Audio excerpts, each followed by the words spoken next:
it so cool for people accustomed to living in Florida? Can you handle it? Yeah, another 2 weeks. Another 2 weeks, you're right. Is Mary here? Is Mary here, Doug? No, I got the Oh, okay. She said it's too cold out. Well, I said to Bruce, I said, are you sure you want to go? I mean, she can watch it online. She's getting enough balls in the area up there. What's she working on now? Well, she's a national person.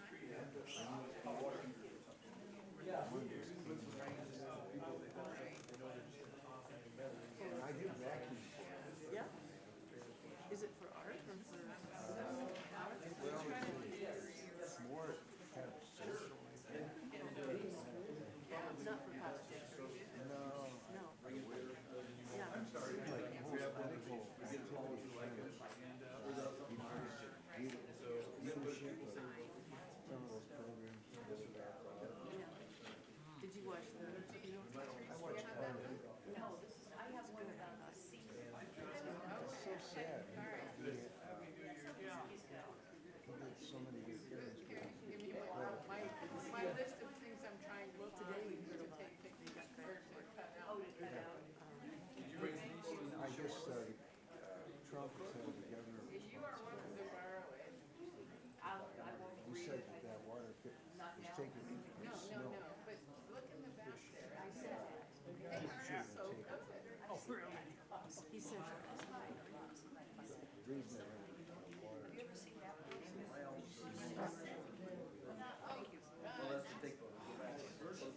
And I just heard an interesting review, maybe you saw it tonight on This is kind of like public TV. This woman said that she's a strong contract. water. She said she can.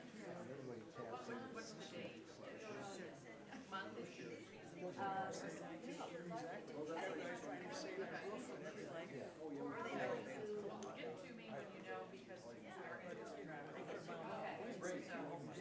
I'm not sure I ever experienced one of these.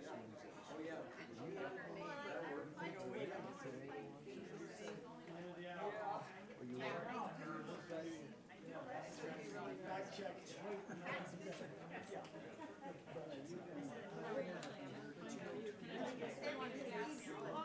Oh, you got fact checkers with you, Justin? That's trouble.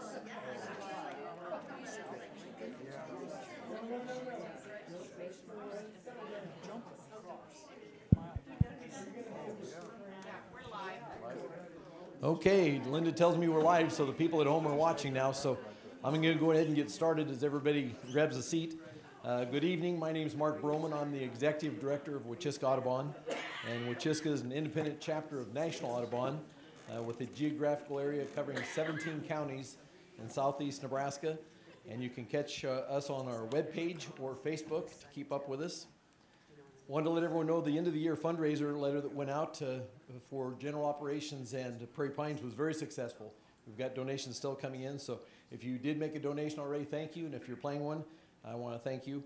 But that's going really well. I wanted to announce an event out at Prairie Pines that's coming up, and it's the Prairie Pines partners are actually putting this on there. Of course, our partner that will be out there at Prairie Pines with us, and they've been there a number of years running the visitor center and been open on Fridays and Saturdays, and will continue to do that 9 to 5 every Friday and Saturday.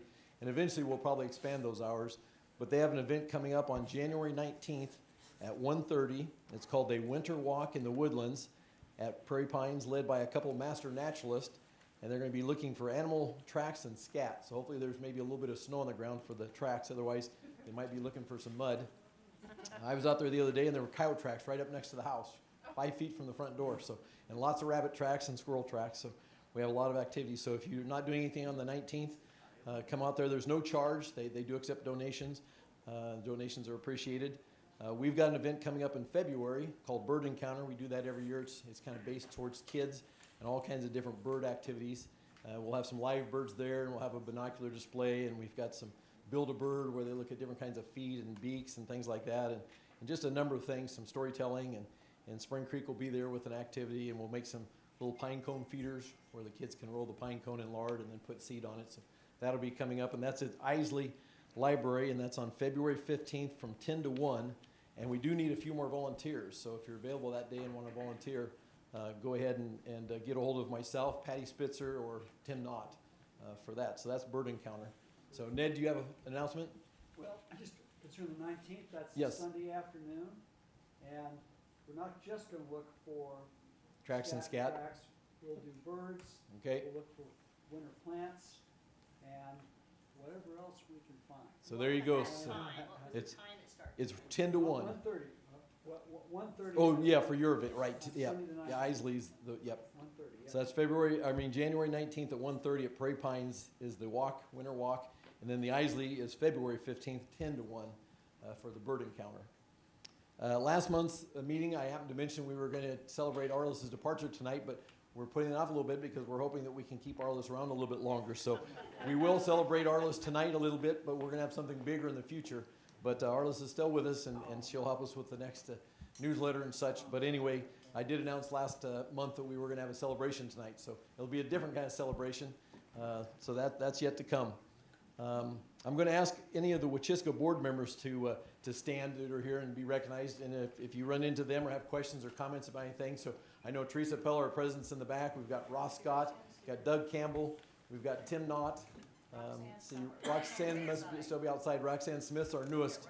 So so Doug, Ross, Teresa, Tim, and then Roxanne's outside. Roxanne just got on this past January. So that's the board. That's part of the 14 board members, and several couldn't make it tonight, and mentioned they're going to be watching on TV, so they're on the YouTube. So anyway, so if you have anything you'd like to talk about Wachiska, that's the board, and you can grab them at any time. So we appreciate them coming tonight. Let's see. We'll take a few minutes and see if there are any unusual bird sightings. Has anybody seen anything out at their bird feeders? I know there's been a lot of activities at some of the bird feeders and bird waters. Now's the time, if you have one of those plug-in bird baths, now's the time to get them plugged in. So do we have anything unusual? Or Dean, you've got lots of birds I see over there all the time. Dean lives across the street from me. You have anything unusual or just lots of numbers? We have a hawk that's just been having a buffet. Yeah, it's either Cooper's or Sharpshin, I think. It's All I have are sparrows, and the feeders in the morning like this, and in the night they're empty, yes. done. They just Yeah. And yeah, they'll take care. Yes. ringneck pheasants. Ringneck pheasants. There you go. Well, don't tell the hunters. They'll be out your way. Oh, what do we got, Roxanne? I saw swan. A swan. Where at? Up at Lake Erickson. Lake Erickson. Sunday after Christmas. Sunday after Christmas. 6 of them. 6 swans. Okay. Okay. Anything else we have in the neighborhood? Well, just as a reminder. Oh, yes. We went down to Los Bluffs Yep. National Wildlife Refuge in December and saw about 200 eagles. We lost count at about 200, and there were about 3,000 trumpeter swans there. Okay. Good. Last time I was there in the fall, there were some sandhill cranes down there, which that's the first time I'd seen them there. I understand they're there a lot, in the spring and fall, but that's the first time I'd seen them down at Los Bluffs. Yes, Ann? Yes. They won't appear on Facebook, but that's a very interesting number. You might want to repeat it. Okay, the numbers again, how over 200 bald eagles, you lost count after 200. And then how many swans? About 3,000. 3,000 swans, okay. I know a lot of times they'll put the numbers up on the sign as you go in. So if you're headed to Kansas City, it's just a couple miles off the highway down there. Yes, Todd, we got you first. Todd, go ahead, Todd, and then I'll jump back. My wife and I took a walk through Indian Cave State Park. This was early December. I think we might have seen, heard, well, mostly heard, but many dozens of red-headed woodpeckers. Red-headed woodpeckers, dozens down at Indian Cave Park. In the forest. It was- Okay. When we were collecting seed in the fall over by Schramm Bluffs in a place, we heard pileated woodpeckers. We know that they're nesting over there. We didn't get to see them, but we did hear them along the river. We did see a pileated as well. Okay, good. So there are pileateds around, and they're impressive. If you haven't seen a pileated woodpecker, they are big, really big. Okay, we got, yes. During deer season, my son got a deer, and then we skinned it to process it. And we put the hide out into my CRP field. Yeah, And the next morning, there was 3 bald eagles feeding on that hide. 3 bald eagles out on the deer hide after they had a successful deer hunt. Yes, Roxanne. I'm sorry, Mark, I'll mention also at Thanksgiving, we were out south of Grand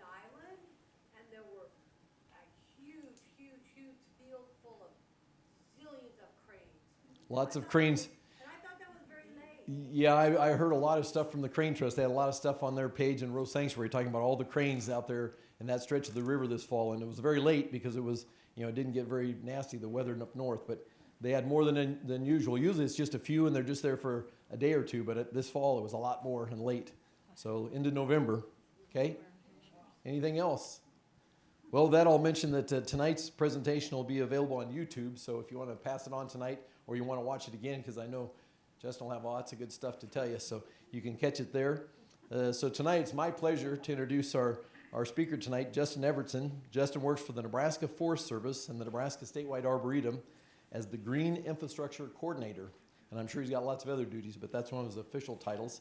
I worked with Justin for years maintaining the native plantings around the Ferguson House here in Lincoln. And Justin came down, him and a lot of the master gardeners put a lot of sweat equity in that property over the years. So we enjoyed doing a lot of work after hours and on weekends and even sometimes during the afternoons. So we spent a lot of time out in the gardens there. Justin's worked across the state planting trees and establishing sustainable landscapes. He lives in Waverly now and has contributed greatly to that community, all kinds of plantings.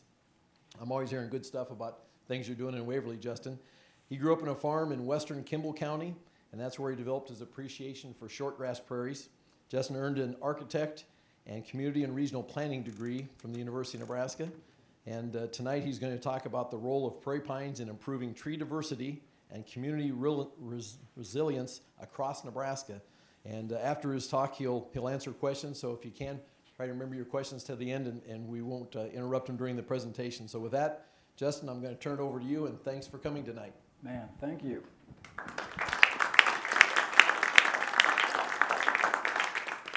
Thanks, Mark. That was a good introduction. I don't know how much of it I believe. Is this plenty loud? It's echoing in my ear, so. All right, we're good enough? All right, thank you. Yeah, Mark, we enjoyed working at the Ferguson House landscape all those years, and I understand now it's looking a little different, so maybe we won't go find our prairie plants there anymore, but we'll move on to better topics here. Yeah, I'm Justin Evertson. I work for the Nebraska Forest Service and the Nebraska Statewide Arboretum. I know a lot of you people. I'm nervous now. Pete Smith's in the house. He's going to throw things at me if I am wrong about trees. And Dean Cole up here, it's nervous that he's in the front row this close. So I interact a lot with you on trees. I love it. I love you people. I love trees. I love talking about trees.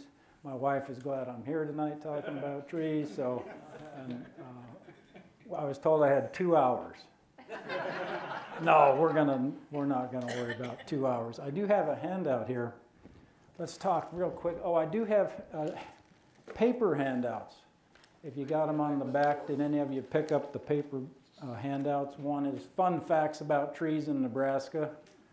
As I bore you to death, you can start reading that, and that might keep you awake tonight. And then a few trees to plant more of with drought tolerance in mind. Holy cow, 3 years of drought. I'm out in Waverly, and we've been on water restrictions for our 3rd year now, so it's not looking good. But this is the plains, our trees have been through this kind of stuff over the millennia, so it's kind of neat to think, wow, our trees are hanging in there by large measures. So anyhow, read those things at your leisure. There's a couple things to tie into here with fun facts about trees, and Ross Scott gave me some acorns when I came into the room tonight. Thank you, Ross. That's a really good idea here to help me get started here, because I'll tell you a few fun facts about trees. If I get a little anxious here, let me tell you something right up front. I get nervous and I get panic attacks, and I'm not going to try and get too deep into this, but if I have to stop and catch my breath and go, oh, what was I talking about? It's because I'm getting a little nervous and getting a little anxious, and I have to stop and say, I'm going to catch my breath, and you guys catch your breath with me. I can feel it coming on right now. This started like 3 or 4 years ago, right when COVID hit. I've given hundreds of presentations, and then I started getting these panic attacks. They come on out of the blue. I never know when they're going to happen, so you guys might have to deal with one tonight, but I think we'll get through it no matter what, okay? We can do it. Dean's going to catch me if I peel over. I work for the state. Yeah, he works for the state. Anyhow, these fun facts about trees. Let's talk about 2 of them right here Let's see here. Oh yeah, number 8, the national champion cottonwood. The national champion cottonwood is in Nebraska. The one we call the national champion. I just went down and measured it the other day. It's not going to be the national champion anymore because we were measuring it incorrectly compared to national standards. It's a real dog of a tree, and we're happy to get it out of here. Seriously. But the good news is we found a cottonwood growing at Pybel Lake, Roxanne Smith's country up near Erickson. This summer it got nominated, a cottonwood that is 37 feet in circumference, a much better tree than that tree down by Beatrice we looked at the other day. So we probably will keep the national champion cottonwood in Nebraska, 37 feet in circumference. So that would take, what, 8 of us with our hands around it to get around it. That's a huge tree, a fantastic tree. And then Ross gave me these acorns. This is a real good prop to talk about quickly too. So cottonwoods, in terms of champion trees, we get a lot of them in the Nebraska Forest Service. I coordinate the program on that. We're always measuring big cottonwoods. They're fun. But I think the tree that I would hang my hat on most for Nebraska's most rugged and useful tree is the bur oak. I love the bur oak. It grows across Nebraska. I was able to visit the farthest northwest population in Nebraska up near Shadron this summer. There's these ghost trees. I've always heard about these bur oaks that grow with the pines up in, what was it, near Ponderosa Wildlife Management area. And I always thought, no, that's a wives' tale because there aren't any bur oaks around for dozens of miles. They are there, and there's dozens of them in there, and we collected acorns. So these are a hop, skip, and a jump from the bur oaks up in the Black Hills. Anyhow, bur oak grows from the east coast of the United States, clear out here into Nebraska, up into Manitoba, Canada. It's a rugged, wonderful tree. Unfortunately, as with a lot of the things we're seeing in our trees, bur oak in our Nebraska woods is suffering some serious decline. Have any of you ever been up to Ponca State Park and seen the old wolf oak? Over 350 years old, core dated. It's mostly dead now. It died this summer from bur oak decline. We're not exactly sure what it is, but probably mostly due to our changing climate. That tree's on a ridge top, and all these oaks on this ridge top are declining in pretty short order in northeast Nebraska. Just got too hot and dry. But anyhow, these bur oaks, Ross brought me these acorns from a tree. Ross, where did you get them in Oklahoma? Edmond, Oklahoma. Edmond, Oklahoma. From a parking lot. So you went all out to get us some good bur oaks, yeah. But the interesting story about this is our Great Plains bur oaks here in Nebraska are a smaller acorn oak, right, Pete? Tiny acorns.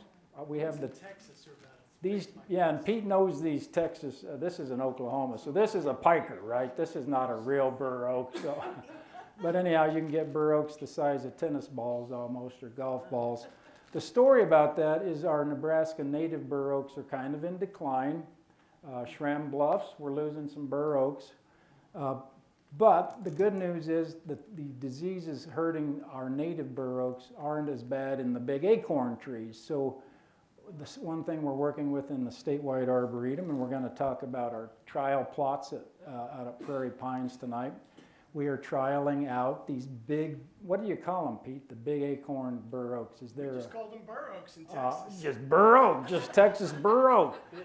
Big bur oaks, and it's my understanding that as you go north, the big bur oak kind of peters out in mid-Kansas, Missouri, and then we get into the smaller acorn bur oaks. That's more than you wanted to know.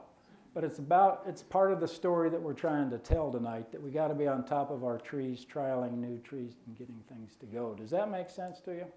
All right, let's dive into this thing. Did I bring my clicker? Let's make sure it works. This is going to be a little awkward because I got to sit here and look at this. These are my notes. And they always say, don't throw in all these text slides when you're doing a program, especially at night, because you're going to put people to sleep. I have 4 slides of mostly text, but we won't read them all. One thing I wanted to do for you was just give you an update on the Nebraska Statewide Arboretum, what we're about, who we are, where we're headed. I wear two hats. I work with the Nebraska Forest Service, but I'm also a part of the Nebraska Statewide Arboretum. It got absorbed into the Nebraska Forest Service about 2010 with budget cuts in the university. So I get to wear two hats. But mostly tonight I'm going to talk about the work of the Statewide Arboretum, just realizing that it encompasses both groups. So the Nebraska Statewide Arboretum was founded in the mid-1970s. I'm almost sure Walt Bagley was involved in that. We hear a lot about Walt Bagley. Early Nebraska tree advocates saw what was coming out of Dutch elm disease, killing most of the elms across the state. Our most important community tree were going away rapidly. They said, hey, let's figure out some way to get trees more tested and figured out for our part of the world. So that's what it was born out of in the 1970s. There's the mission. I'm not going to read that to you, but I'm sure our executive director would say, hey, Justin, remember to tell everybody it's a membership organization. And you too can be a member. So we'll just leave it at that. Get online. Hannah would love to have you write a check. So here's just a few of the important programs the Statewide Arboretum does. I'm not going to belabor the point, but we have affiliated arboretums. Prairie Pines is one of those. We were the first one. One of the very first. Was it the very first one? You know more than I do. All right. I would have thought Arbor Lodge, but. No, we were the first. Okay, that's. Because Walt made sure that happened. I don't doubt Walt was behind all of that. Yep. So it's an affiliated arboretum site. I personally have been able to be out there since early 1990s, got to work with Walt a few times over the years. I can still feel how cold my hands got a few times when he was talking and wouldn't stop in the middle of a winter tour, but it was all mostly good. So there's 100 and some affiliate sites across the state, and Prairie Pines is one of them. Project funding and community landscape assistance, we're really fortunate to funnel landscape grant funds through the organization out to communities to get work done. And Mark will remember the Nebraska Environmental Trust funneled millions of dollars through the Statewide Arboretum, and we're going to get into the tail end of that. But we're shifting over to some federal IRA funding. The Arboretum got $10 million to push out to Nebraska communities to help more or less with tree recovery over these coming years, primarily based around, in eastern Nebraska, the decline of ash trees from emerald ash borer. But a lot of communities are dealing with dead and dying trees that need to come down so that we can get better trees replanted. So those two things go hand in hand. Finding, growing, and selling and testing plants from across the region, woody plants and prairie plants. To be quite honest with you, we do more work with prairie plants and planting than anything in terms of keeping the lights on, but I definitely try to work with the woody plants, trees, and shrubs. Outreach and education, that's going on tonight. Membership, you too can be a member, and these are the people of the Nebraska Statewide Arboretum. Do you know, Dean will recognize some of these people. There's your buddy Toby. Yep, yeah. He tells me all the grief you give him about Took him 2 years to get a tree there. get a tree planted. With a neighbor like Dean, who needs enemies, you know? But Michelle, whoops, let me go back there. Michelle DeRusha does all the great publications. There's myself, they let me in the picture.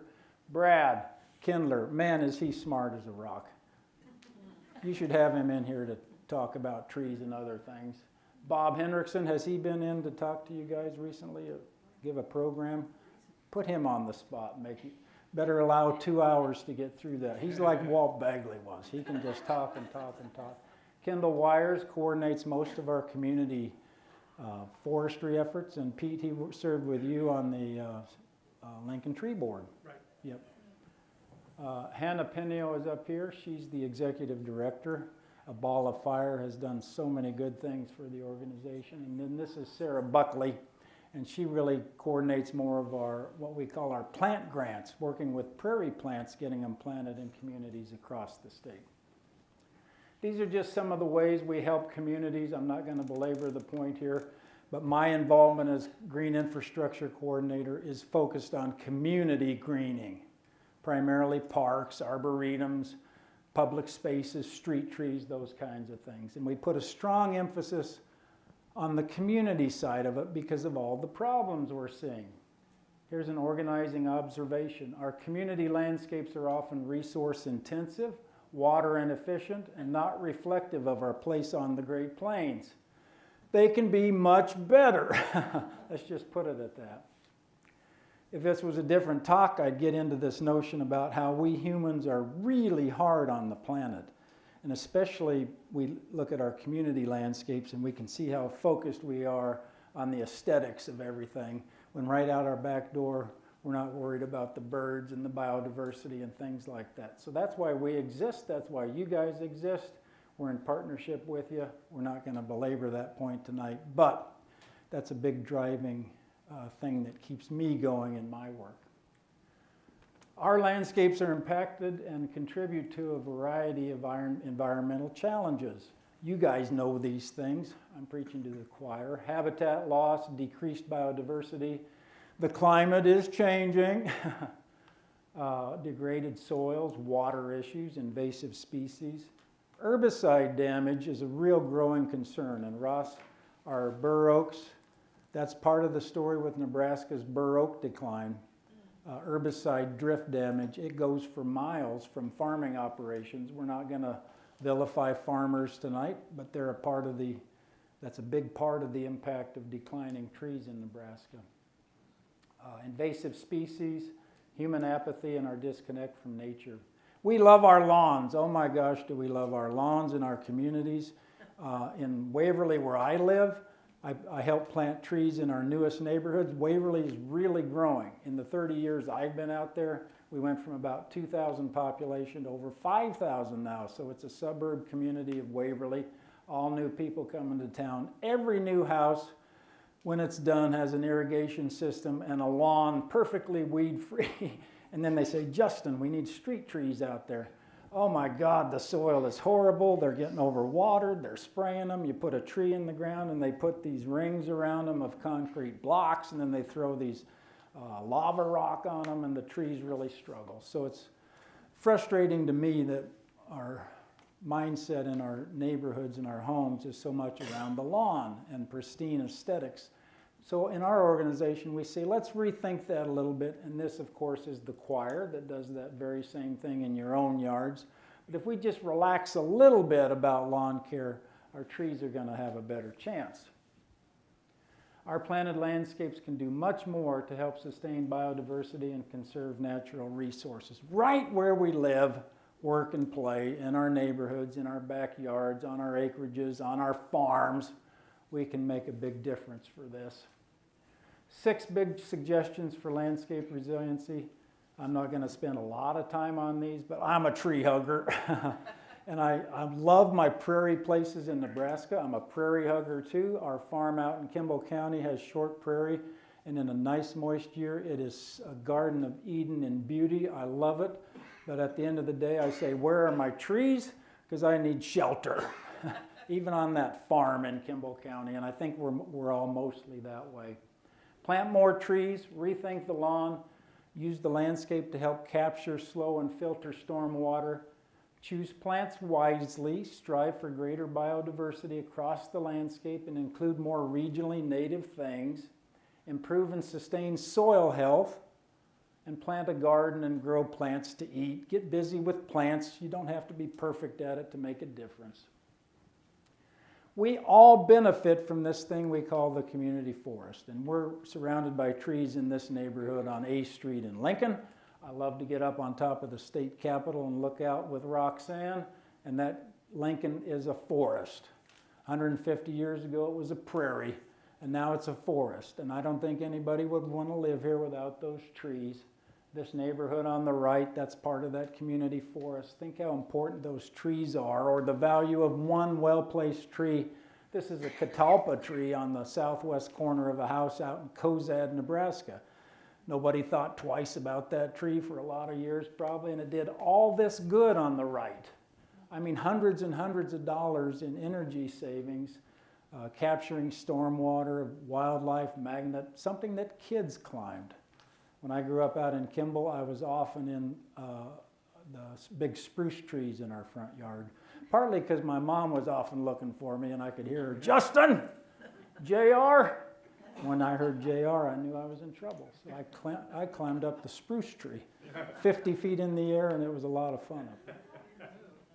So time spent amongst trees is never wasted time. I like that quote by Katrina Meyer. I'm old enough now that I have grandkids, Indy and Wilder, a 5-year-old and a 2-year-old. They give me a lot of joy. Wilder's already a gamer because his dad was a gamer.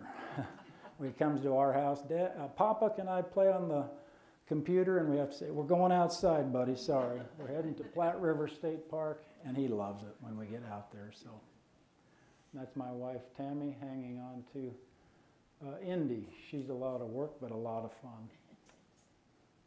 Nebraska has some big trees. Catch my breath here. Who's got a question, Dean? You're usually full of questions. I'm just, yeah, I'm just so. We got one back here. How old is that cottonwood at Prairie Pines? Because somebody said Oh. they thought it was 75, but I don't know if that's. We can tell you. You know the, Yep, when Walt bought Prairie Pines in 1959, it was a seedling. So our best guess is 1958. oh wow, it's not any older than 1958. That's our best guess. Yeah, cottonwoods will deceive you because they get big in a hurry. We took down the biggest, oldest tree in Waverly this last summer, a big old cottonwood in our park. And people said, it's got to be 200 years old. It was about 120, 125 years old. And it was huge. What do we have here? Yeah, okay, there's the Pybel Lake champion, Roxanne, out by Erickson. Pybel Lake is a fantastic NRD lake. Go take a visit. It's a really beautiful spot of the sandhills with trees all around it. And they found this cottonwood on the side of the lake just in time for us to measure it up and dethrone that ugly dog we have near Beatrice. Are any of you from Beatrice? I apologize, Gage County. I know it, I'm gonna get in trouble, Dean. County has number 3 cottonwood. Yep. We actually stopped at Ann's place to visit a different cottonwood, and what did we decide? That was 28 feet Almost 20. circumference. Yeah, not 37. Yeah, you have a I huge thought I cottonwood. measured it at 34 last 2 years ago. but My I haven't had question- it measured. My question is that the champion cottonwood, George Pinker didn't help measure because he was never. Yeah. George, if you're listening, that was a dig. What about along the Missouri River? You'd think there'd be all kinds of cottonwood. Yeah. So anyhow, the champion tree program that I help coordinate in Nebraska, we honor our champion trees, but we almost always know there's probably a bigger tree out there somewhere. I wouldn't surprise. Well, on the Missouri though, they've gone through so much flooding and fire, it wouldn't surprise me if they're not out there. You'd be surprised. I might show you a picture of a tree here out in Garden County of all places on Little Blue Creek, a cottonwood you can't imagine. So anyhow, I help coordinate the Nebraska Champion Tree Program. These are just some of them that we get to go measure. The Pybel Lake cottonwood, this large bur oak near Fairmont, not on a major river or tributary or anything. It's probably a couple hundred years old, maybe 300 or 400 years old. The third largest bur oak in Nebraska. And then this American linden, this couple was so proud of in East Omaha, down not far from the Henry Dorley Zoo. I get to enjoy big old trees as I travel around the country too a little bit. And so Guy Sternberg, who literally wrote the book on North American trees, had us out to his place, the Star Hill Forest Arboretum near Petersburg, Illinois, a few years ago. And he showed us these big old trees that have a connection to Abraham Lincoln. He was a country lawyer getting his lawyerly start out there. And they say that he camped under these trees, you know, early in his life. So, my wife and I travel to the Smoky Mountains quite a bit. We love to see the eastern U.S. a little bit more and the areas of East Tennessee. I'm getting ahead of myself here with my anxiety, Dean. Somebody get me a beer, maybe? No, I'm just teasing. Justin, can I tell a story? Yeah. Particularly today because it's Jimmy Carter's Memorial Day. Back in the 70s when Jimmy Carter was doing his fireside chats with his sweater, I really listened to his message about renewable energy, and as a member of this church, I was thinking, someday we won't have air conditioning in this church. What should we do? And I thought about the bur oaks that Paul Johnsgaard had showed me out in Wilderness Park. And so I talked to Jennings Haggerty, who was an old nursery person. I worked at Family Drug, and Jennings always came in and he said, Linda, a bur oak in front of the Unitarian Church would be a great choice. But he said, don't go buy one. Come out to my property and we'll just pick one out. So you may have, I don't know, Justin, you might have known Harvey Werner. No, He was a member of this church and did much of the planting, and we have fantastic trees. You have to come and see. here at the church? Yes. All right, Yes, cool. way down to the apex of the property. That's awesome. Anyway, so Harvey Werner and his wife and Jennings Haggerty and his wife Beulah and I mean, they're in their 80s or 90s. We're driving around their property in the pickup. Finally found a bur oak in the side of a hill, so we didn't have to dig down to get it. We could go in from the side. And then after the frost, maybe November, several of us from the church went out and dug it out of the hill, brought it back, planted it in front of the church. But the irony is, now it kind of shades our solar panels in the summer. But I tell this story all the time because I don't want anybody cutting it down for solar panels. That's not a minor issue with the way we're headed with solar energy, right? Yeah, I've placed trees around my house purposely to shade our roof. And now when I'm thinking about adding solar panels, Dean, I think I'm going to have to take a tree down. That's going to break my heart, but what a good story. Anyhow, my wife and I love to travel to Tennessee. She has family in Georgia, and we often would meet in Tennessee to enjoy Smoky Mountainville or get a cabin out there. And traveling out there, we get to see some of the big trees, like these tulip trees. They have cove forests where the tulip trees were never harvested, 150 feet tall, huge. I like to go on winter walks and look up the bark of trees. These are beech, oak, tulip trees, hemlocks. The hemlocks out there are amazing. They're huge trees, reaching for the sky. And here's why I really wanted to talk about the Smoky Mountains. My wife and I bumped our heads in 2021.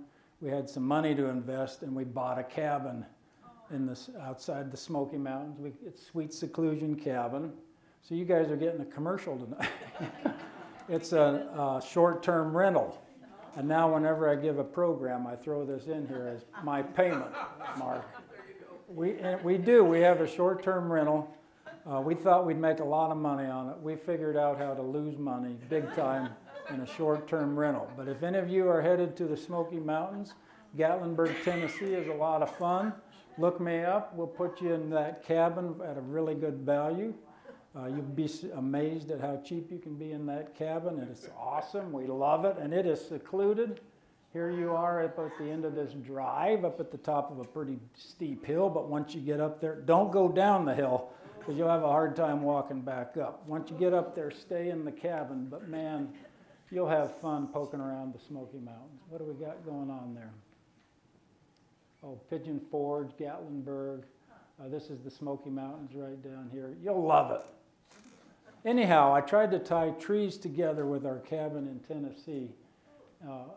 Unfortunately, all is not well for our trees. Climate and weather extremes, insects and disease, invasive species, aging and shrinking community forest canopy, lack of species diversity, lawn care impacts, herbicide issues, nursery quality, urban challenges, and our apathy. I mentioned to you, and boy, Pete will know about this, with the urban tree canopy in Lincoln, the community forest of Lincoln. Tree board is having to deal with how do you manage a community forest canopy that's going away relatively quickly. This is East Lincoln over here, not too far from here, just north of Vine Street. What's that neighborhood called? The Meadow Lane neighborhood. They threw all these ash trees in here that developed after Dutch elm disease, so they weren't going to plant any more elms, so they mostly just went to ash trees. And that's the same street from what, Pete, 5 years ago maybe is when they took those trees down? No, 22, 19 to 22. This is 19, 2019, and then now it's 2022. 2022, so in 3 years. Broadview was one of the first to go. My house is behind Oh, boy. that one. And what it has done to any bird life Yes, in our neighborhood. You know, there's no contiguous canopy. And right. in addition to everything else you outline in terms of cost. Yeah, thank you for pointing that out, the bird life and wildlife and air conditioning and just the change of the neighborhood. So, yeah, what does it feel like to be in the neighborhood now? Is it? Well, I'll out myself. My family moved into that neighborhood in 1967, so I knew what it was going to be like because the trees at that time, you know, were Yeah. around. So, Yeah, Dean. In defense of some of those neighborhoods too, I'm old enough to tell a little background on this, because I, with the Dutch elm, like living in Blue Springs one time, that was just this beautiful canopy Yeah. of elms and everything. But I remember the time, because I was young, involved with a gentleman by the name of John Fike, of what to do to plant trees and everything. And I remember again, and not blaming folks, but the gentleman from the extension, University of Nebraska, says ash trees. Green ash. There's no disease. Nothing will hurt 'em. Disease resistant. So that's one thing too I learned. My mom, dad told me there's a Santa Claus. And Yeah. so I always, when these experts come in and say, you know, trust in God, lock your car. But Yeah. when I hear of all this, because I remember they said, well, what's going to be disease resistant? And the person was very, at the time, yeah, but look what's happening. Yeah. You just cannot predict. That's why diversity is the key. Pete, can I put you on the spot? What in the numbers here in Lincoln? Thousands of trees are going out about every year, right? For pin oaks, ash. Well, it's starting to be pretty dramatic.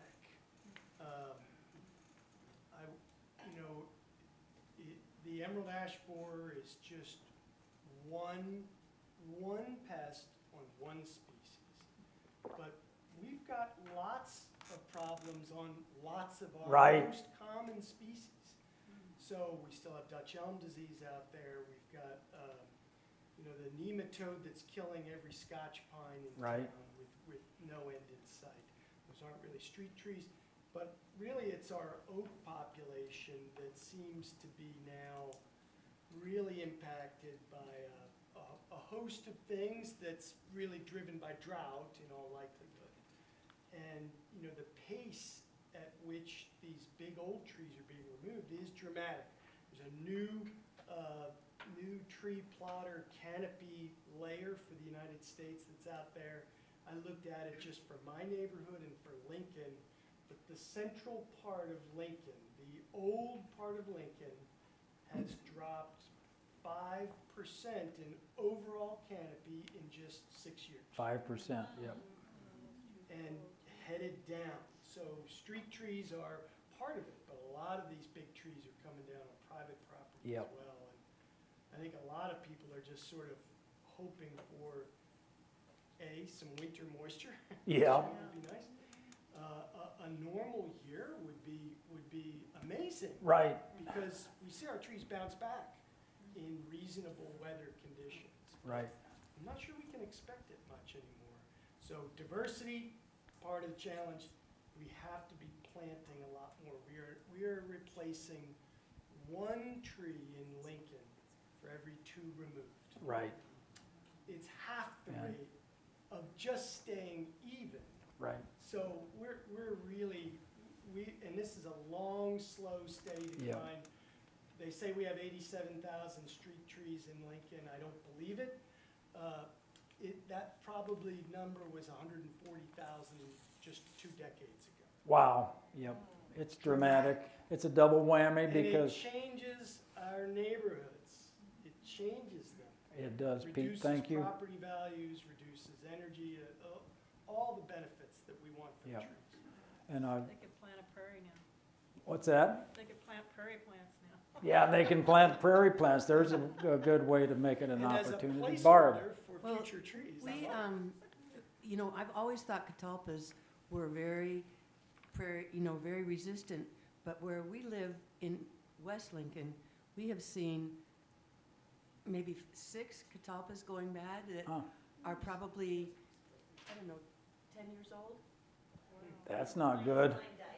We don't want to have problems with catalpa on top I of know, I everything mean, else. Out of Spring Creek Prairie, they have the huge ones, Yeah. and then by the architecture building, but I don't know. Okay, there you go, people. Trees are in decline. They suck. Let's move on to prairies. Did we solve it? No, we're just kidding. I do want to point out Pete and the Lincoln Tree Board did yeoman's work to turn around that issue on Goodhue Boulevard. That ended up saving 25 or 30 We'll see. large pin oaks for now. Are they So- planting more trees? They need to calm down. Yeah. Well, let's go riot, people. Are they planting more trees where that place? At Goodhue? The jury is still out. We are okay. waiting to hear what the city is proposing. Hopefully, we'll get some trees planted. Well, anyhow, that was a quick summary to say trees are struggling. And Pete and I think most of us in this room would say they're hugely important to us in our daily lives. There's Lincoln looking out on That's Goodhue. Boulevard That's there. Goodhue Those Boulevard. Green trees that are the Yeah. pin oaks that were all scheduled for removal. Right up and down here? Yep. Yeah. So let's hold on to those trees as long as we can because they're coming out quickly. So this brings us around to tree selection, tree development, the work of the statewide Arboretum and the Forest Service to help us with these issues so we don't put all our eggs in one basket. And it's a conundrum because we're all big fans of native trees and the ecology benefits that they bring along with it. But this is not a native environment. And a lot of times it's hard to match up the best tree for the best place in urban conditions. So here's some things we got to think about: species diversity, adaptability to urban conditions, native versus non-native, disease and insect issues, tree availability. You have to be able to buy it or find it to plant it, insect and pollinator health, and invasive species. Here's the big issue that I would say, or the big takeaway. If we can make native trees and shrubs work for us, we should.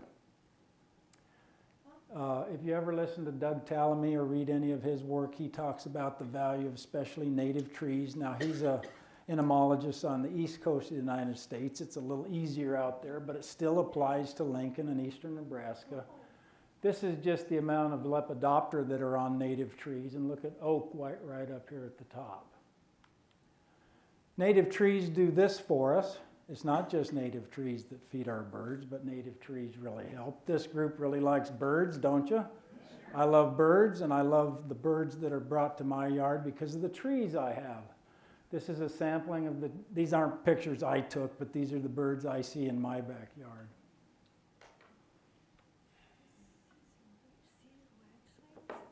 Nebraska sits right in the middle of the country, and we're at an ecological crossroads where west meets east. 30 to 40 western species reach their range limit in Nebraska, the same with the eastern side of the state. So our native trees are really actually quite richly diverse if we stop and think about it in a regional sense. Also, boy, Justin, do you have to speak so fast and so nervously? You're going to peel over here. But the other big thing about our native trees is they've been here for eons, getting pushed in and out of the Great Plains and surviving this weird Great Plains climate we have. Mega droughts that make our recent 3-year drought look like peanuts. So these trees are saying, hey, look at us and use us wherever you can. Western Nebraska is a semi-arid climate, and there are some neat species out there. I love these limber pine out in far western Kimball County, out from where I'm from. If a tree will grow in Kimball County, what is wrong with it? Oh my God, so that's a limber pine. We love them. Some of them are over 600 years old in that picture, believe it or not. And then ponderosa pine up in the Pine Ridge. These limber pine, like we said, some are over 600 years old. And if you're on a lucky day, you might see a pinyon jay or a Clark's nutcracker. The limber pines have a big seed that bring these rare birds to Nebraska, and we can eat those seeds too. We don't think of western Nebraska as tree country, but here's Cheyenne County and Hackberry Hollow, where hackberry trees have been growing for thousands of years, according to the fossil record there. Have any of you been out to Ash Hollow, a place written about by the pioneers who pretty much harvested all the ash and the trees out of there that they could by the 1840s and 1850s? But it really was kind of a Garden of Eden with ash trees and cottonwoods and juniper and cedar. It's a really neat part of western Nebraska. Here's that witness tree, the great big cottonwood we measured. This is a sacred tree to the Lakota Nation. It witnessed an important battle. What did they call the battle? The Battle of Blue Water in 1855. Look at how big that tree is. They let us go out there and wrap our arms around it and give it some love. It's not listed in our champion tree program because they don't want people running around out there, but these things exist in Nebraska. Have any of you been out to Burr Oak Canyon near McCook, southwest of McCook? What a neat little spot of oak trees that aren't supposed to be there. And they've been there for thousands of years, hanging on into that dusty, desolate kind of climate. And it's telling us a story that trees want to be here if we look hard enough and want to find them. The Niobrara River really is where east meets west. Eastern deciduous forest and western pineland come together and they mingle together.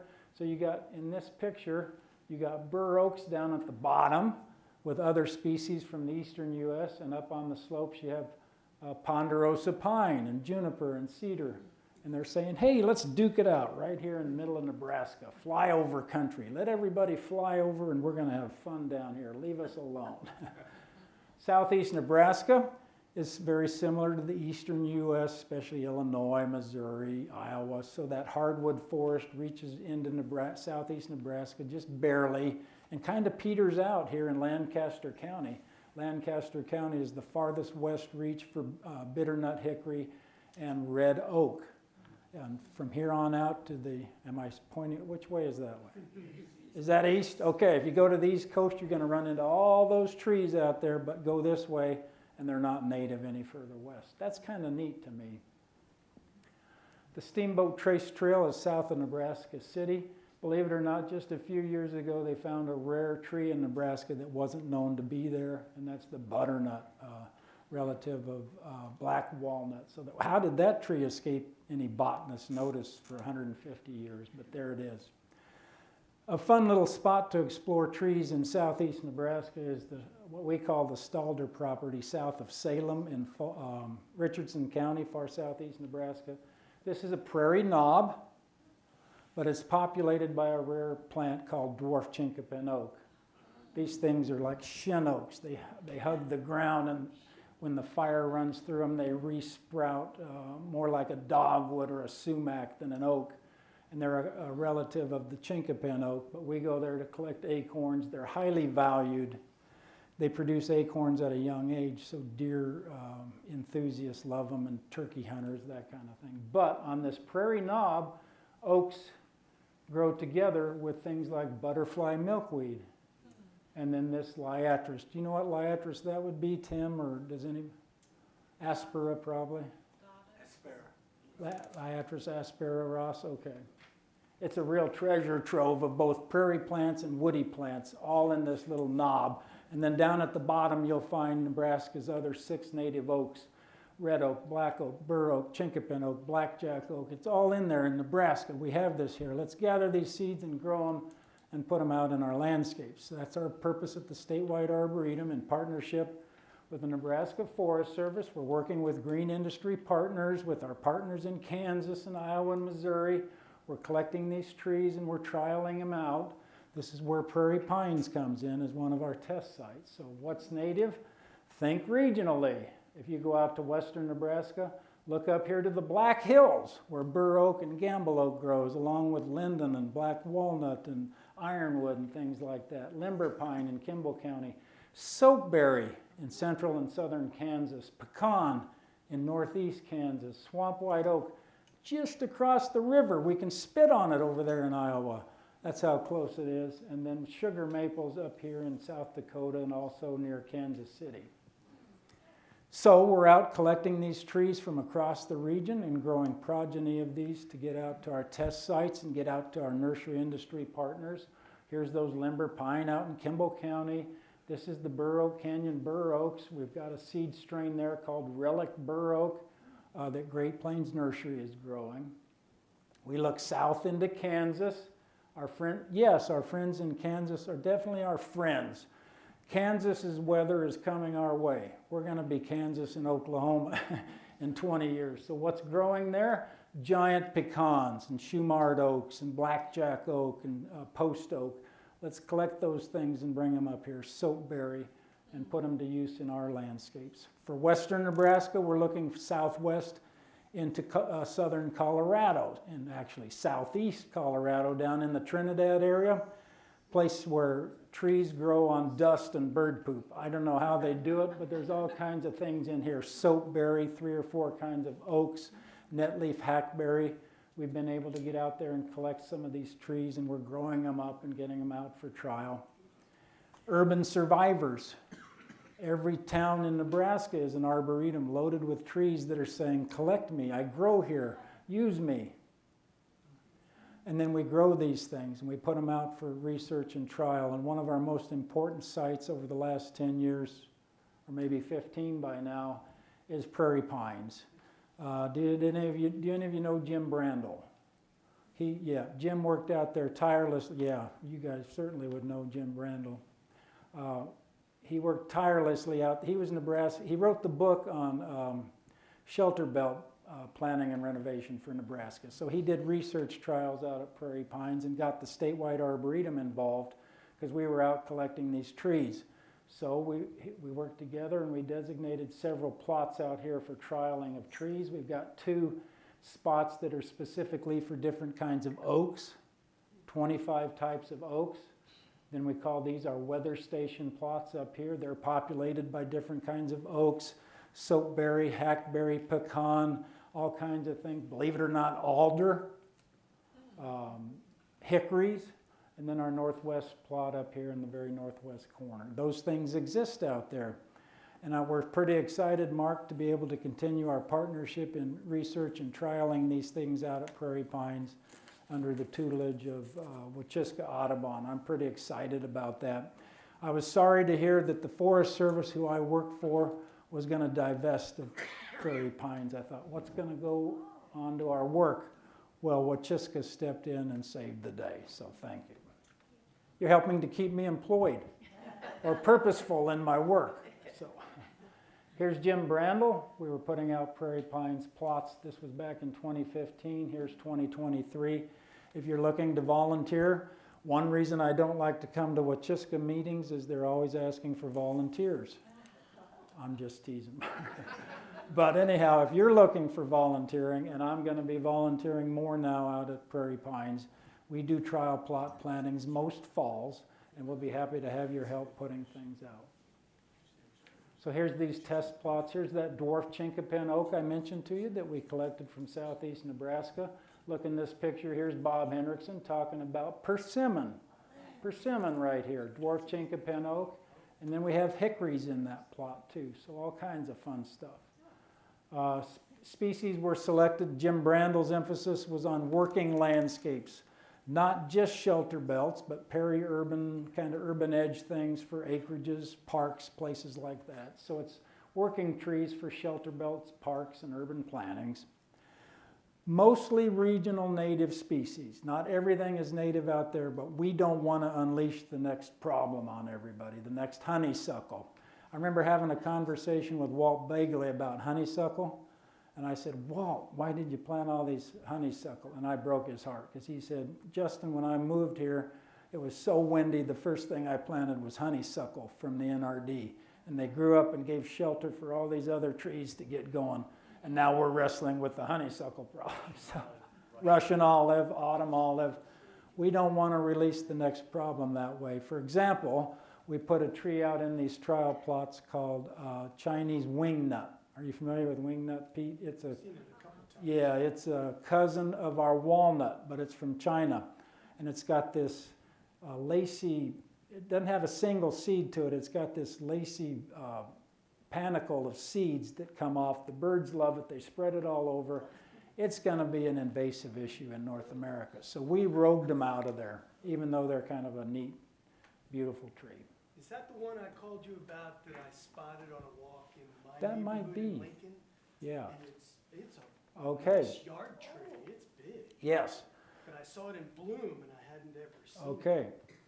Yeah, It's so already here. Chinese wingnut, yeah, we have a little bit of a mixed opinion. I personally do, like in the middle of the city of Lincoln, we probably don't need to worry too much about invasive trees, but when we get to the edges, look out.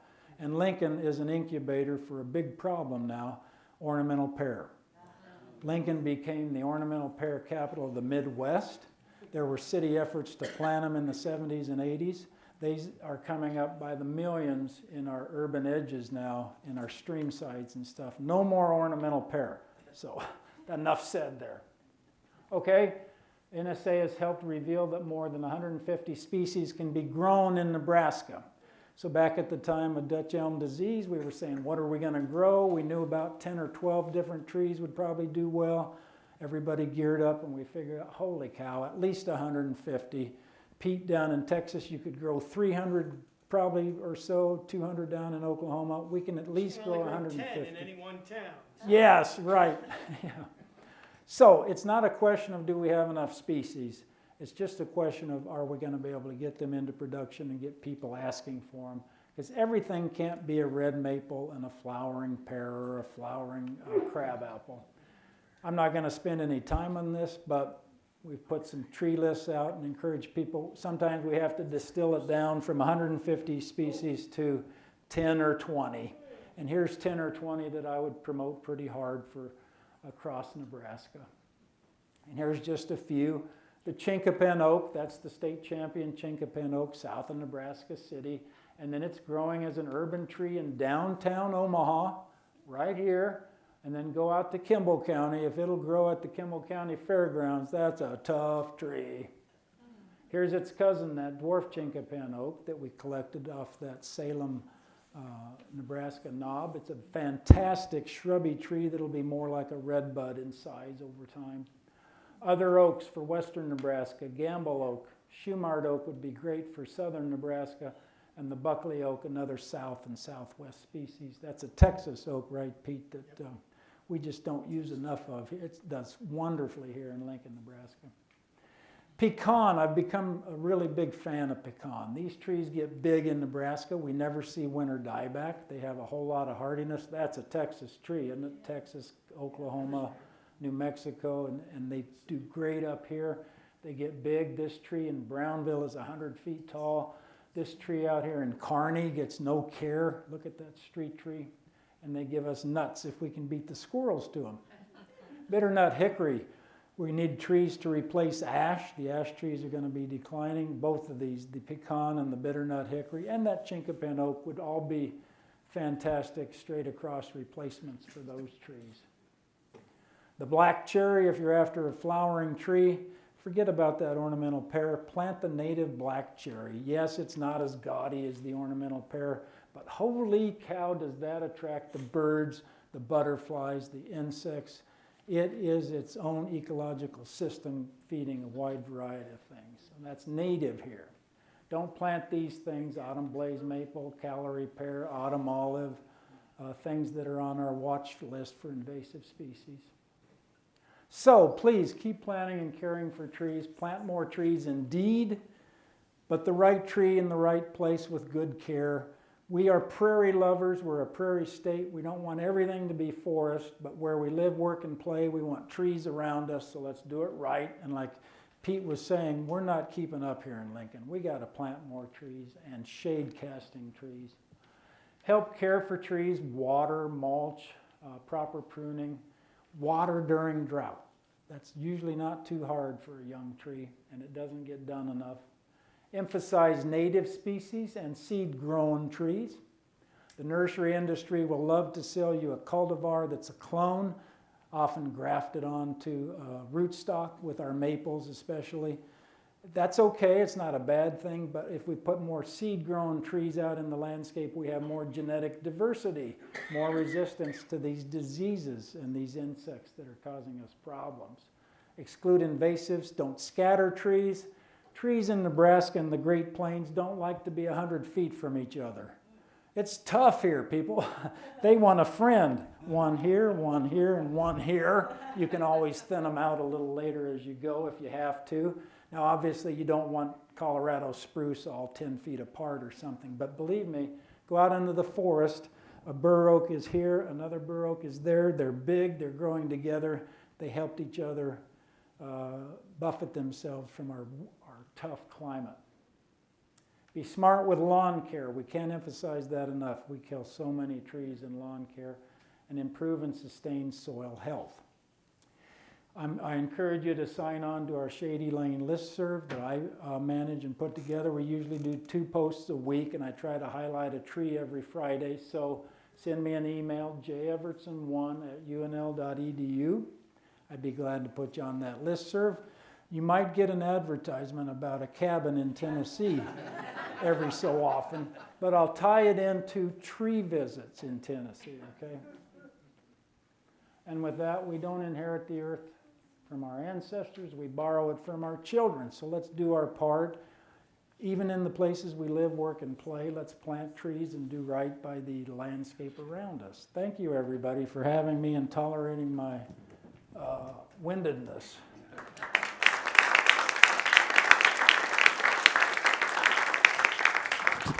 We'll take a few questions now, but we'll get them on the microphone so people at home can hear the questions. So just raise your hand if you have a question for Justin. Well, we'll start over here since I'm close, and I'll bring it over there. I can appreciate the effort of the tree testing out in a rural environment. Have you done any thought process about, like in my property, it would be more exposed to traffic, fumes, salt from the brines, this kind of stuff?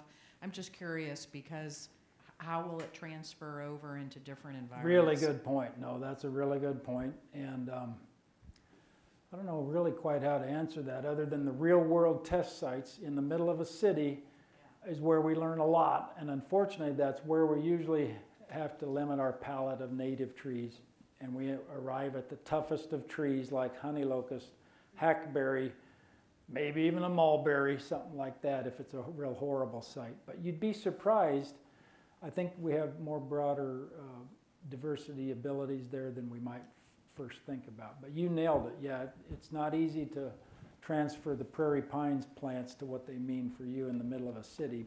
We do feel like we have 50, 60, 80 years of shared wisdom in horticulture and botany to say, and community forestry to say, in this region, these are the tough trees you can hang your hat on. And we've put together lists like that in the Forest Service. Great question, though.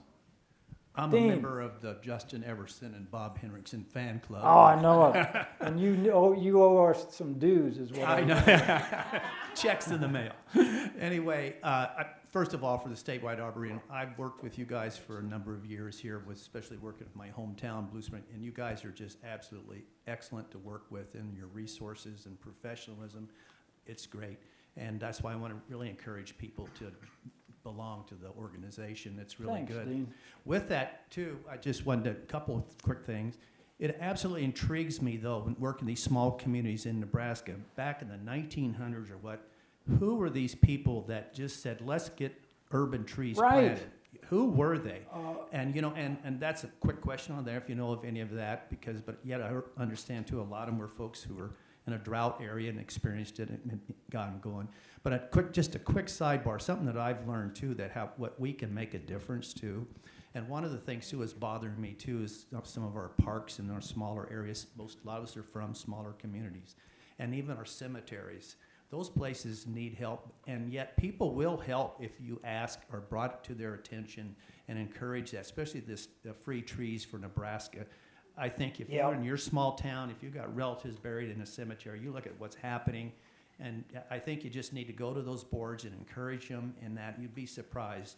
The other quick thing, too, we're kind of working on, too, is having people plant a tree in memorial at that cemetery in their family's name. Yes. It's just a matter of, and most people say, I'll put it out, but I can't plant it. I don't know how. But that's just some ideas to throw out that just make a little bit of difference. Yeah, and if you guys don't know, Dean has done a lot of work in Blue Springs where he lives. They've got a wonderful trailhead there on the Chief Standing Bear Trail.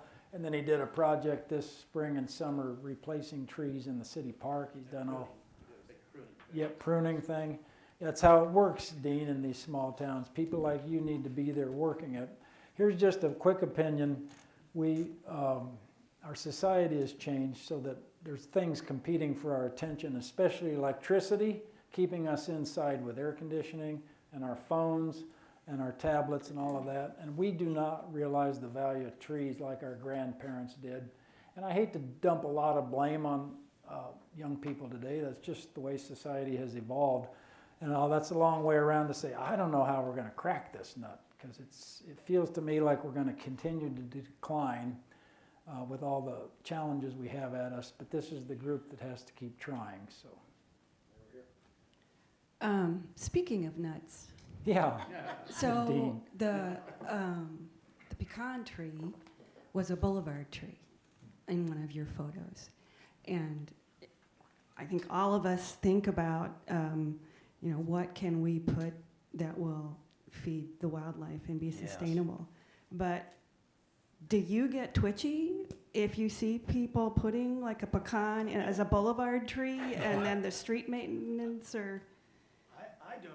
I planted one in my neighborhood for a neighbor, and I didn't get any pushback from the city forester because he doesn't know pecan. He thought it got maybe 30 feet tall, and I was like, no, this is gonna be this is gonna be a 70-foot tall tree if we give it some love and some water. So it'll fully occupy a site, but I don't know from a fruit perspective why. Okay. I don't know why it is much different than northern red oak, a very successful tree on our streets and produces massive quantities of acorns in a massed year. People are annoyed that mow their lawn and shoot acorns through windows. Okay, it does happen. Right. But when I think about squirrels and what squirrels would do in a pecan tree, there won't be any mature pecans hitting the ground. They won't be there.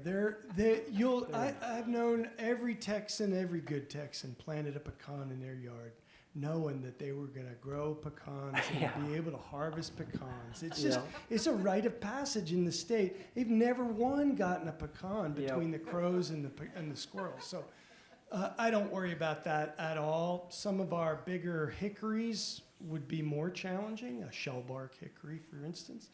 But bitternut hickory, I think, is an excellent choice and would, from a color perspective, replace green ash on a lot of our streets.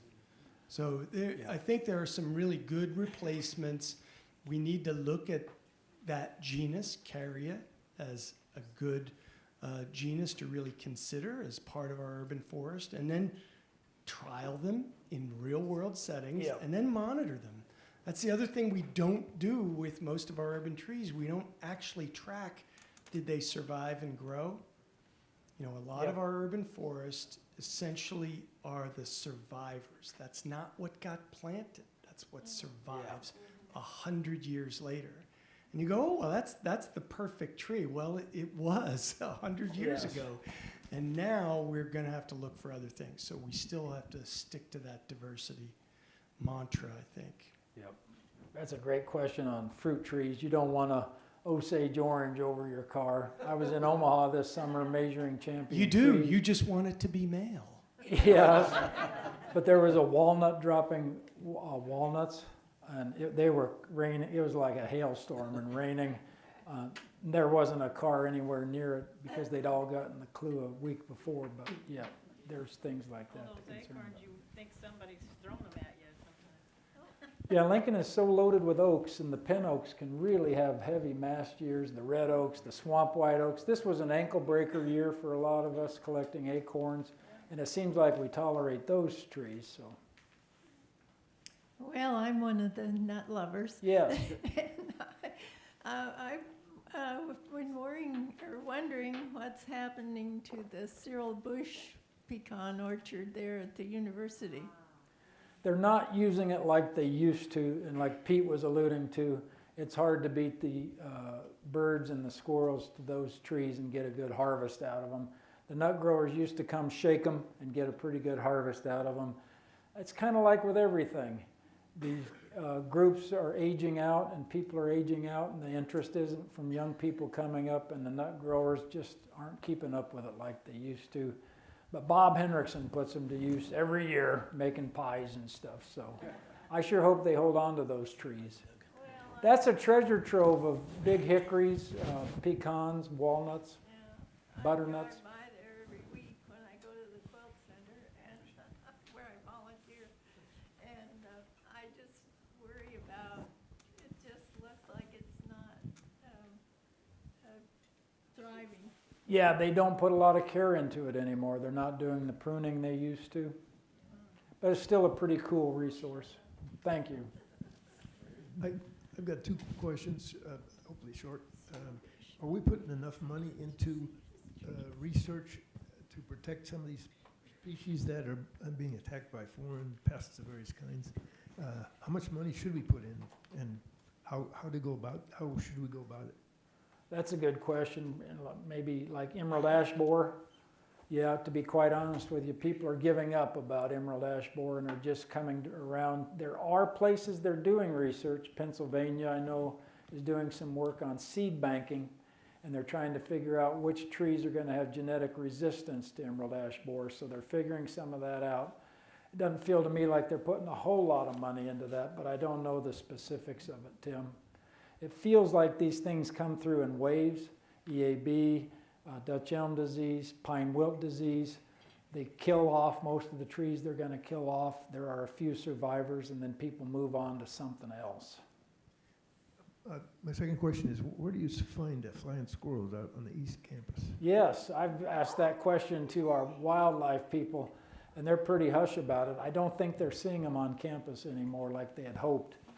Are they still getting reports? I know they put nesting boxes up. We had John Carroll come and talk to us, and there's a few on East Campus, but they found that one group of them when they were cutting that one tree down and had the film of them, so they put a bunch of boxes up, but I understand that most of the boxes are not being used. Yeah. So. I hope they don't come over by mine. If you come to a certain cabin in Tennessee, you'll see pileated woodpeckers and flying squirrels in those woods. So, Tim. Okay, I have another question. I just met someone who might actually be a coworker of yours, Aaron Clare. Aaron Clare. And he was out at my house a few days ago on the landscape cost share program through Lincoln, through Lower Platte South NRD. And in case you don't know this, so I picked a black cherry. I already ordered it and paid for it, and I'm getting 75% of the cost. So if you're not familiar with that, the cost, I paid $145, I'll get 110 of that back from the NRD. Wow. Anyway, if you don't know about that, because usually when I looked at NRDs, it's the groupings, like the 25 plant, trees. But if you don't know about that, that's a program. You. But I did want to ask you about the black cherry, because he said it was self-pollinating, and then when I talked to Great Plains, they said, yeah, kinda. It'll do better with a second, and I think that's obvious, but I was curious what your opinion about the pollination on that was. The thing I know about black cherry is they're closely related to our own choke cherries. Choke cherries grow like weeds and will produce fruits by themselves. I see that with black cherry too. But with all of these things, you're absolutely right. Two trees are going to share pollen better and give you better fruit production. And doesn't NSA sell the black cherry as like a little tiny seedling, and you could get one for like $10 and just put it in and really baby it, make sure it's protected from the rabbits? I love the other black one. The other one's going to look great, but if you want a pair, and you can, they're like only $10. Black cherries, and you probably have pollen from other things in the neighborhood. So, well, since we're putting in plugs for NSA programs, I want to put in a plug for a program I participated in this last year, the 10 Free Trees. And so my street here in central Lincoln, over just a few years, starting to become pretty barren of trees. And not a single ash on that street. Not a single ash. These are Norway maples suffering, dying, coming down one by one. And one day you look up and your street is bare. Yeah. So I said, I'll take advantage of this grant. I'll get 10 free trees. I got 10 trees, 8 different species, none of which were on this particular street, and I got 10 homeowners willing to water that tree in front of their house. Nice, Pete. And that no one had ever told them that there was any sort of a program for them to get a free street tree. They saw the tree in front of their house get cut down, Yeah. and assumed someone from the city would come replant that tree, and that is not going to happen. That will not happen in Lincoln. They ask sometimes if you want one planted. They will give you a street tree voucher, and you do all the work. Yeah. But there isn't a crew coming to plant any street trees in neighborhoods in Lincoln. So if you can find 10 neighbors that want a tree but don't know how to get all that done, you can get 10 trees for your street, and it's pretty easy. The paperwork was none. It's all digital, so there wasn't even the final report was really easy. The hardest thing is getting folks to drag the hose out. And this fall, I had them watering daily because it was that dry. So if you can. Oh yeah, I did have them sign an agreement. All right. With their John Hancock, I will water my tree. Or whenever I tell them to. Yeah. So we'll see how it goes this spring, but I do want to put in a plug for that NSA program. It's a great way to get access to high quality trees that are really perfect for a public space near you. That's awesome. I think that's the way to do it. Neighborhood groups. Don't count on the city to come plant them. Not in Yes. our established neighborhoods. I had very, very good luck with that too.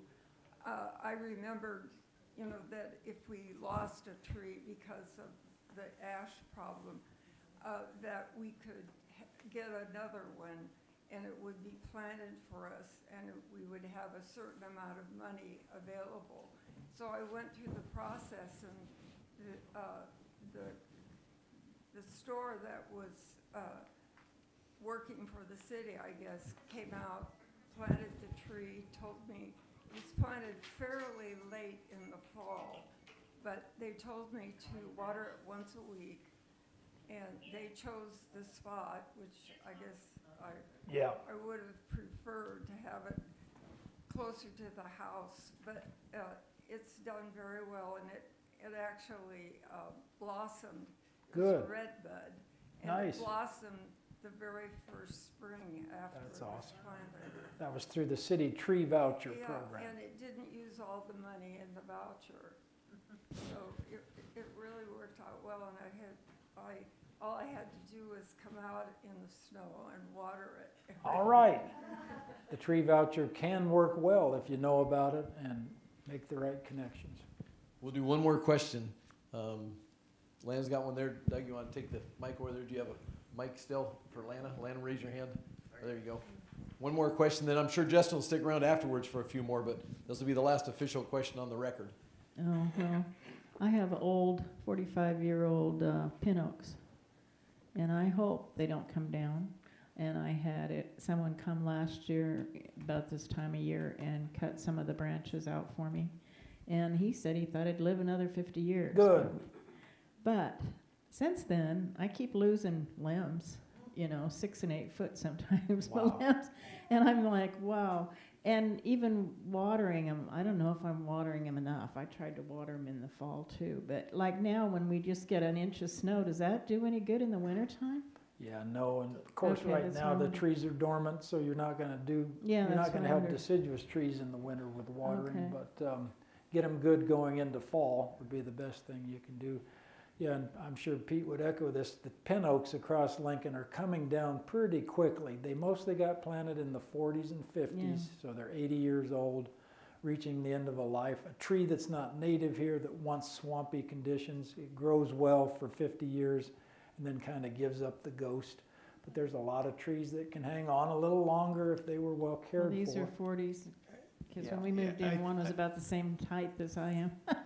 I think if you can manage the water, the soils are fine. They've been doing well for 40 years. There's not really Outside of chlorosis, I think our pin oaks can do fine, but they really get into a spiral of decline when conditions are so dry, so deep, so long. Yeah. So we watered our tree in our backyard almost constantly for as long as we were home in the summer and fall. From after July, all of August, September, October, November, we were still watering that tree with a hose, just moving it around, and it was constant. It's What a high about- water bill, but it's going to save that tree. Yeah. What about hazelnuts and myrtles? Crepe myrtles, you could try. There are some winter hardy crepe myrtles for the little guys. They're the ornamental myrtles. I have never messed with them, and I probably wouldn't bet on them. What was the other one? Hazelnuts? Hazelnuts for sure, especially our American hazelnut. That's tough as nails. It's like a plum or something. Excuse me. And now they're getting these fruit production, nut production hazelnuts that you can buy from Great Plains Nursery, like the Beast and Grand Traverse. Aaron Clare did a lot of that research. They're nice small trees that we can grow here in eastern. Pawpaws, persimmons. You guys are singing it tonight. That's right. Fruits for us, fruits for wildlife. Yeah, I love it. Thanks, everybody. Well, thank you, Justin. Be sure and sign up as you leave out there. If you didn't sign when you came in, we like to keep track of numbers, so sign in at the table out there. And we've got refreshments out here, and I'm sure Justin will stick around for a few more questions. So thanks again for everyone coming, and thank you, Justin.